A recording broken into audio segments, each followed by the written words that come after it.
നിങ്ങളിപ്പോൾ ഈ കാണുന്നത് പെരിയാർ അണകെട്ടി നിർത്തിയിരിക്കുന്ന ചെറുതോണി ഇടുക്കി ഡാമുകളുടെ ക്യാച്ച്മെൻറ്റ് ഏരിയയാണ്. ഏതാണ്ട് 22 കിലോമീറ്റർ വീതിയിലും 66 കിലോമീറ്റർ നീളത്തിലും ഇടുക്കി ഡാമിലെ ജലസംഭരണി ഇങ്ങനെ നിറഞ്ഞു കിടക്കുമ്പോൾ ഏറ്റവും സുന്ദരമായ ചില കാഴ്ചകൾക്കാണ് ഇടുക്കി കാൽവരി കൊണ്ട് സാക്ഷ്യം വഹിക്കുക. ഇരുവശത്തും വനത്തിനോട് ചേർന്ന് പെരിയാർ അങ്ങനെ അണകെട്ടി നിർത്തിയിരിക്കുന്നു. അതോടൊപ്പം തന്നെ ഏറ്റവും ദൃശ്യഭംഗി വിളിച്ചോതുന്ന മറ്റൊരു കാഴ്ചയാണ് അഞ്ചുരുളി എന്ന് പറയുന്ന പ്രദേശം. അതും ഈ കാൽവരി കൊണ്ട് നിന്ന് കഴിഞ്ഞാൽ കാണാവുന്നതാണ്. ഉരുളി കമഴ്ത്തിയതുപോലെ 5 മൊട്ടക്കുന്നുകളെ കാണുന്നത് കൊണ്ടാണ് ആ സ്ഥലത്തിന് അഞ്ചുരുളി എന്ന പേര് സമാഗതമായത്. അതോടൊപ്പം തന്നെ ഇരട്ടയാറ് അല്ലെങ്കിൽ കൂട്ടാറ് നെടുങ്കണ്ട ഭാഗത്തുള്ള ജലം മുഴുവൻ തുരങ്കങ്ങൾ ഉണ്ടാക്കി തുരങ്കങ്ങളിലൂടെ ഏതാണ്ട് 6 കിലോമീറ്റർ പാറ തുരന്ന് ഈ ഡാമിലേക്ക് എത്തിക്കുന്നു എന്നുള്ളതും പ്രത്യേകതയാണ്. അതിന് സമീപം നാരായക്കാനത്തും മറ്റൊരു ടണൽ അതുപോലെ തന്നെ പണിതിട്ടുണ്ട്. താഴെ കാണുന്ന പ്രദേശങ്ങൾ വനമാണ്, വന്യജീവികളുള്ളതാണ്. ആന ഉൾപ്പെടെയുള്ള ജീവികൾ കയറി വരുന്ന സ്ഥലവുമാണ്. മഹേഷിൻ്റെ പ്രതികാരം എന്ന സിനിമയിലൂടെ പ്രസിദ്ധി ആർജിച്ച ഈ സ്ഥലം കാണാൻ സ്വദേശത്തും വിദേശത്തു നിന്നുമായി ധാരാളം ആളുകൾ എത്തിച്ചേരുന്നുണ്ട്. ഞായറാഴ്ചയാണ്, വൈകുന്നേരങ്ങളിലാണ് കൂടുതൽ ആളുകൾ എത്തുക. എന്തായാലും ജീവിതത്തിൽ കണ്ടിരിക്കേണ്ട, ഒരുപക്ഷെ ഇടുക്കിക്കാരിൽ പലരും കാണാത്ത കാഴ്ചകൾക്കൊന്നാണിത്. അതെ, പക്ഷേ അപ്പോൾ ഒരു സംശയം കേട്ടോ, ഈ മഹേഷിൻ്റെ പ്രതികാരം എന്ന സിനിമ ഇറങ്ങുന്നതിന് മുമ്പ് ഈ പ്രദേശത്ത് ഇതുപോലെ ടൂറിസ്റ്റുകൾ കുറവായിരുന്നു. ഇവിടെ പ്രാദേശികമായ ചില ആളുകളും ഒക്കെ വരാറുണ്ട്. പിന്നെ അതോടൊപ്പം തന്നെ ഏറ്റവും കൂടുതൽ ആളുകൾ വരുന്നത് ഈ ദുഃഖവെള്ളിയാഴ്ച ഇവിടെ കാൽവരിമൗണ്ട് പള്ളിയുടെ കുരിശുമല ഇവിടെയാണ്. അപ്പോൾ അങ്ങനെ വരുമ്പോൾ പ്രാദേശികമായ കുറേ സഞ്ചാരികൾ മാത്രമാണ് ആദ്യകാലങ്ങളിൽ വന്നുകൊണ്ടിരുന്നത്. ഇത് ടൂറിസം രംഗത്തേക്ക് ഒരു കുതിച്ചുചാട്ടമാണ്. കാമാക്ഷി ഗ്രാമപഞ്ചായത്തിൻ്റെ മുഖ്യ വരുമാന മാർഗങ്ങളിൽ കൂടിയാണ് കാൽവരിമൗണ്ട് ടൂറിസം. ഇത് കാമാക്ഷി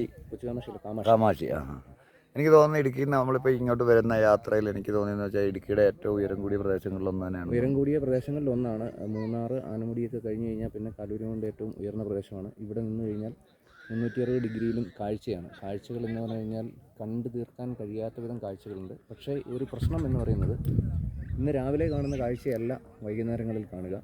ആ കാഴ്ചകൾക്ക് വ്യത്യാസമുണ്ടാവും. അതോടൊപ്പം തന്നെ മറ്റ് ചില കാര്യങ്ങൾ എന്ന് പറയുന്നത് കോടമഞ്ഞ്, ഏറ്റവും കൂടുതൽ കോടമഞ്ഞ് നിമിഷങ്ങൾ കൊണ്ട് വന്ന് മൂടുകയും നിമിഷങ്ങൾ കൊണ്ട് തെളിഞ്ഞു മാറുകയും ചെയ്യുന്ന സ്ഥലമാണ് കാൽവരിമൗണ്ട്.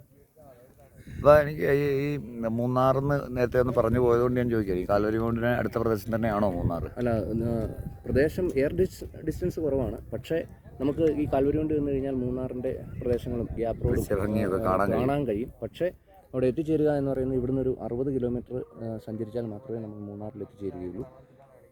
എന്തായാലും കണ്ടുമടുത്ത പ്രദേശങ്ങളിൽ നിന്നും മനുഷ്യരുടെ മനസ്സിന് കുളിർമയേകുന്ന ഒരു കാഴ്ച തന്നെയാണ് ഈ കാൽവരിമൗണ്ട് ടൂറിസം നിങ്ങൾക്ക് സമ്പാദിക്കും. മൂന്നാറെന്ന് പറഞ്ഞു പോകുമ്പോൾ മൂന്നാറുമായി ഞങ്ങൾ ഈ ഇടുക്കി ജില്ലക്കാരല്ലാത്തവർക്ക് ചേർത്ത് വായിക്കാൻ കഴിയുന്ന മറ്റൊരു പേരാണ് അരിക്കൊമ്പൻ.